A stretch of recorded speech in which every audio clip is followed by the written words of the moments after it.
இவ்வளோ நாள் இந்தியாவுக்குள்ள மட்டுமே பேசிட்டு இருந்த ஒரு விஷயம் அப்படிங்கிறது உலகம் முழுக்க பேசு பொருளாக மாறி இருக்கு.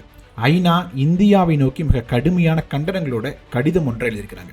இது தொடர்பாக அப்படின்னா எலெக்ஷன் கமிஷனுடைய குளறுபடிகள், அவங்க ஒவ்வொரு மாநிலத்திற்கும் ஒவ்வொரு மாதிரியான விதிமுறைகளை எதற்காக வைக்கிறாங்க, இது தொடர்பாக தான் மிகப்பெரிய ஒரு விவாதத்தை ஏற்படுத்தியிருக்கு அப்படின்னே சொல்லலாம். எலெக்ஷன் கமிஷன் எதற்காக ஒவ்வொரு குறிப்பிட்ட மாநிலத்திற்கும் ஒரு மாதிரியான விதிமுறைகளை வைக்கணும், இது மிகப்பெரிய ஒரு சந்தேகத்தை ஏற்படுத்தியிருக்கு. வேண்டுமென்றே இந்த மாதிரி விதிமுறைகள் வச்சாதான் அந்த மாநிலத்தில் குறிப்பிட்ட சதவீதமான வாக்குகளை நீக்க முடியும் அப்படிங்கிறதுக்காகவே பண்ணுறாங்க அப்படிங்கிறது எதிர்க்கட்சிகளுடைய குற்றச்சாட்டு. ஆனால் அது உண்மையிலுமே நடைமுறையில் அப்படி தான் இருக்குதா? ஐநாவே நேரடியாக கடிதம் எழுதக்கூடிய அளவுக்கு எலெக்ஷன் கமிஷன் அப்படி என்ன தவறுகளை செஞ்சுருக்கிறாங்க? ஒரு குறிப்பிட்ட நபர்கள் தான் குறி வச்சு நீக்கப்படுறாங்க அப்படிங்கிற குற்றச்சாட்டு உண்மையா? அப்படி நீக்கப்படுவதனால எந்த ஒரு இயக்கம், எந்த ஒரு கட்சி பயனடையுது? அந்த கட்சி தான் எலெக்ஷன் கமிஷனுக்கு பின்னாடி இருந்து செயல்படுதா? இதுதான் இப்போ மிகப்பெரிய ஒரு விவாத பொருளாக மாறி இருக்குது. இது தொடர்பாக இந்த வீடியோ முழுதும் பேச போகிறோம், வாங்க பார்க்கலாம்.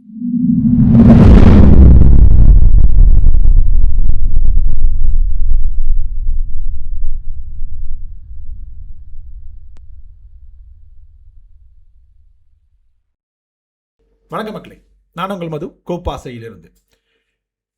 எலெக்ஷன் கமிஷன் ஆஃப் இந்தியா இந்த அமைப்பின் மீது நிறைய விமர்சனங்கள் சமீப காலத்தில் வச்சுட்டு இருக்கிறாங்க. இது ஒரு குறிப்பிட்ட கட்சி சார்ந்த அமைப்பாக செயல்பட்டு இருக்கிறாங்க. இவிஎம் குளறுபடிகள் அப்படிங்கிறது மிகப்பெரிய அளவில் பேசப்படுது. எஸ்ஐஆர் அப்படிங்கிறது அதோட உச்சமாக மாறி இருக்குது. எல்லா எதிர்க்கட்சிகளையுமே அதுக்கு எதிர்ப்பு தெரிவிச்சுட்டு இருக்கிறாங்க. இப்போது அந்த எதிர்ப்பு குரல் அப்படிங்கிறது வெளி நாடுகளிலிருந்து வர தொடங்கி இருக்கிறது. ஐநாவினுடைய ஒரு முக்கிய அதிகாரி இந்தியாவினுடைய இந்த செயல்பாட்டுக்கு கண்டனம் தெரிவித்து ஒரு கடிதத்தை எழுதியிருக்கிறார். அதற்கு முன்பாக எலெக்ஷன் கமிஷன் என்ன ஒரு இடத்துல மிகப்பெரிய ஒரு தவறை பண்ணிட்டு இருக்காங்க அப்படிங்கிறது எதிர்க்கட்சிகள் குற்றச்சாட்டாக இருக்குது அப்படின்னு பார்க்கும்பொழுது, இப்போ ஒரு மூணாவது பேஸோடைய அந்த எஸ்ஐஆர் பணிகள் அப்படி நடந்துட்டு இருக்குது.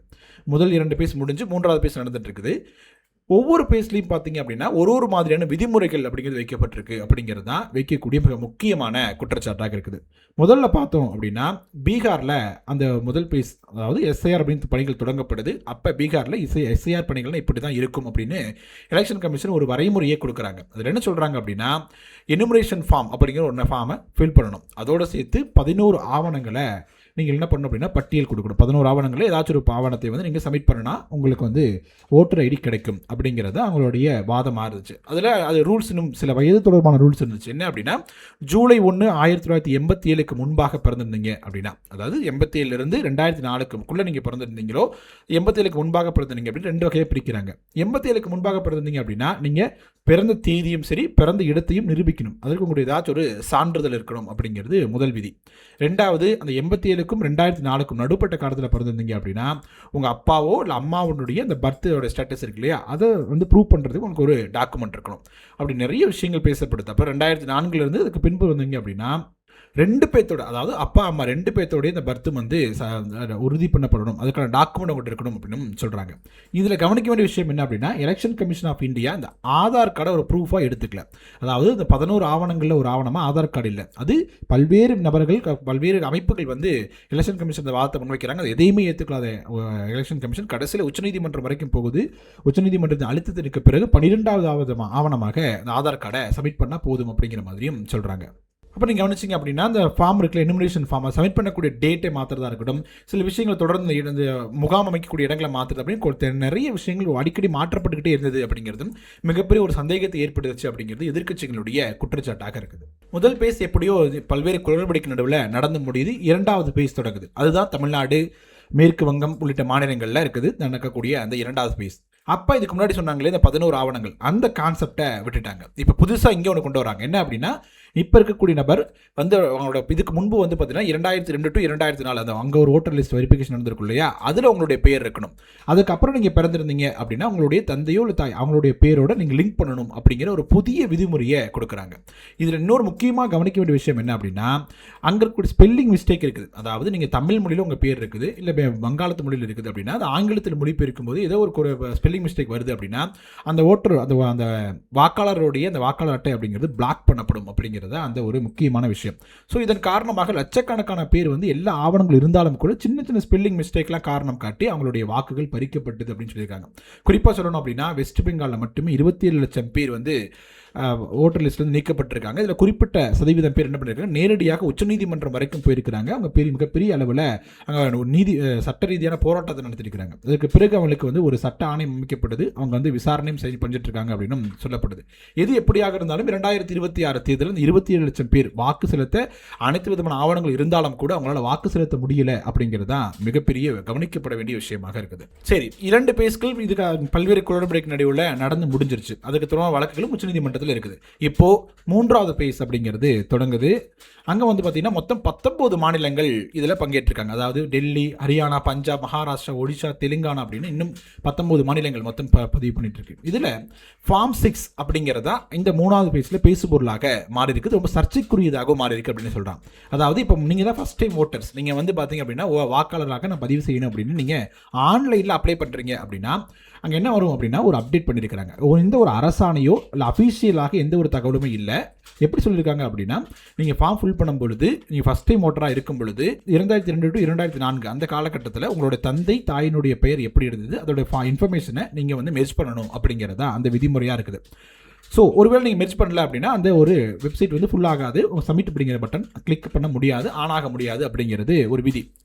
ஆனால் இது தொடர்பாக எந்த ஒரு அரசாணையுமே எலெக்ஷன் கமிஷன் ஆஃப் சார்பில் வெளியிடலை அப்படிங்கிறது சொல்லியிருக்காங்க. ஸோ இதே வகையில் இன்னொரு பக்கம் பார்த்தீங்க அப்படின்னா அந்த ஒரு ஃபார்மை, அதாவது நீங்கள் முதல்ல அப்ளை பண்ணக்கூடிய இந்த ஃபார்மை ஆன்லைனே ஃபில் பண்ணாமல் ஆஃப்லைனில் டவுன்லோட் பண்ணி நீங்கள் கொடுத்தீங்க அப்படின்னா அப்போ வந்து நீங்கள் உங்களுடைய பேரண்ட்டோடைய டீட்டெயில்ஸை கொடுக்க தேவையில்லை அப்படிங்கிறதா கவனிக்க வேண்டிய விஷயமா இருக்குது. அதாவது நீங்கள் ஆன்லைனில் பண்ணினீங்க அப்படின்னா உங்கள் பேரண்ட்டோட டீட்டெயில் கொடுக்கணும்.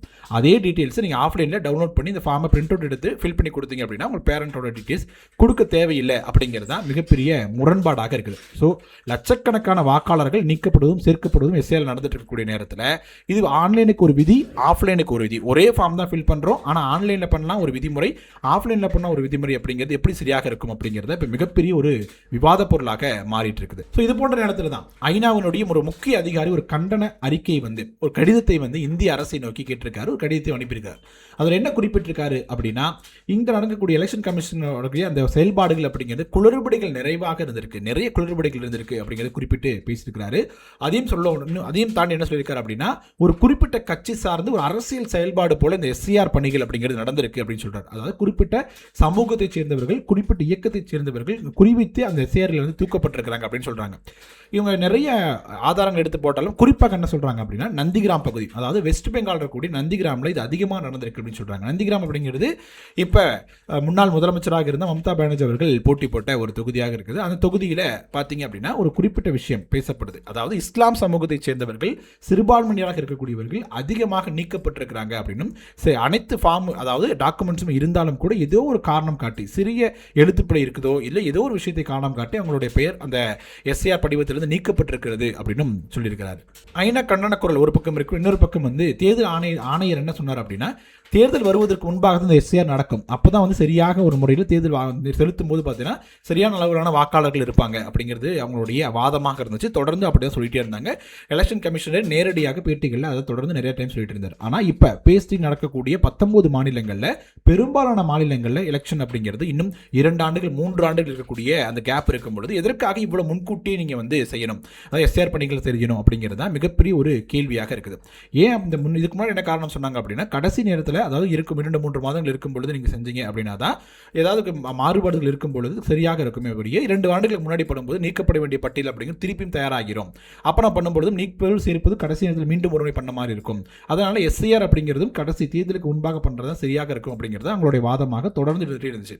அப்படி இருக்கும் பொழுது ஏன் 19 மாநிலங்களில் பெரும்பாலான மாநிலங்கள் தேர்தல் 2 ஆண்டு 3 நாள் இருக்கும் பொழுது இப்போ எஸ்ஐஆர் பண்ணணும் அப்படிங்கிறதும் ஒரு சந்தேகத்தை தேர்தல் கமிஷனை நோக்கி கேட்க வைக்குது. ஒரே நாடு ஒரே தேர்தல் ஆணையம், ஆனால் விதிமுறைகள் மட்டும் டெல்லிக்கு ஒரு ரூல்ஸ், தமிழ்நாட்டுக்கு ஒரு ரூல்ஸ், ஆந்திராவுக்கு ஒரு ரூல்ஸ் அப்படிங்கிறது தான் தேர்தல் ஆணையத்தினுடைய ஜனநாயக பூர்வமான செயல்பாடா அப்படிங்கிற ஒரு முக்கியமான கேள்வியை தேர்தல் ஆணையத்தை நோக்கி கேட்க தொடங்கி இருக்கிறாங்க மக்கள்.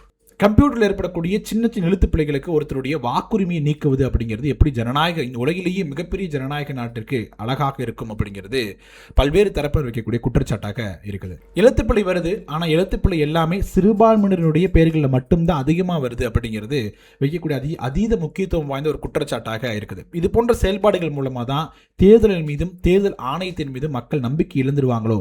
உலகிலேயே மிகப்பெரிய ஜனநாயக நாட்டில் தேர்தல் அப்படிங்கிறதா அந்த மக்களை ஒன்றிணைச்சு வைக்கக்கூடிய ஒரு அச்சாணியாக இருக்குது. அச்சை முறிஞ்சு போச்சு அப்படின்னாலும், அச்சாணி மீது நம்பிக்கை இல்லை அப்படின்னாலும், அந்த வாகனத்தில் பயணிக்கக்கூடியவங்களுக்கு ஒரு எப்போ கவிழ்ந்து விழுமோ அப்படிங்கிற ஒரு பயம் இருந்துகிட்டே இருக்கும். அது போன்ற ஒரு சூழலில் தான் இந்திய மக்கள் இருக்கிறாங்க அப்படிங்கிறது தான் பல்வேறு தரப்பினர் வைக்கக்கூடிய முக்கியமான விமர்சனமாக, அதையும் தாண்டி ஒரு ஆதங்கமாக இருக்குது அப்படின்னு சொல்லலாம். ஓகே மக்களே, தேர்தல் ஆணையத்தோட இது போன்ற மாறுபட்ட செயல்பாடுகளாக இருக்கட்டும், இன்னொரு பக்கம் வெளிநாடுகளிலிருந்து இந்தியாவை நோக்கி கேள்வி எழுப்பக்கூடிய சூழல் உருவாகி இருப்பதாகட்டும், இது தொடர்பாக உங்களுடைய கருத்துக்கள் என்ன அப்படிங்கிறத கமெண்ட் செக்ஷனில் சொல்லுங்கள். வீடியோ பிடிச்சது அப்படின்னா லைக் பண்ணுங்கள், ஷேர் பண்ணுங்கள், கோபாஸ் யூடியூப் சப்ஸ்கிரைப் பண்ணிக்கோங்க. தொடர்ந்து பேசுவோம். நன்றி.